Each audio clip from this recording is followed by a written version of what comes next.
Hello అందరికీ. మీలో ఎంతమందికి బొబ్బరి పప్పు గారెలు తెలుసు? ఇవి తెలంగాణ సైడ్ అయితే చాలా ఫేమస్ అండి. టేస్ట్ కూడా చాలా బాగుంటాయి అన్నమాట. ముందు రోజు నైట్ ఒక 6 to 7 hours అలా నానబెట్టి పెట్టేశాను పప్పు అయితే.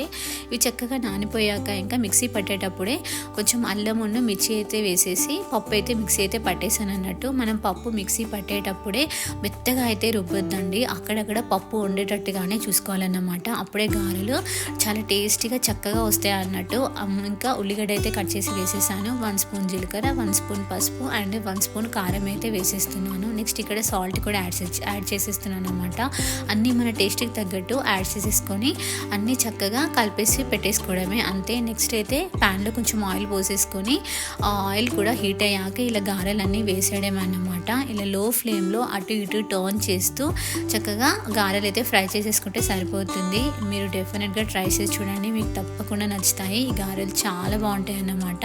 ఇంకా మిగిలిపోయిన పిండి కూడా అన్నీ ఇలా వేసేసుకుంటే సరిపోతుంది. మీలో ఎంతమందికి ఈ రెసిపీ నచ్చింది? Please like and subscribe.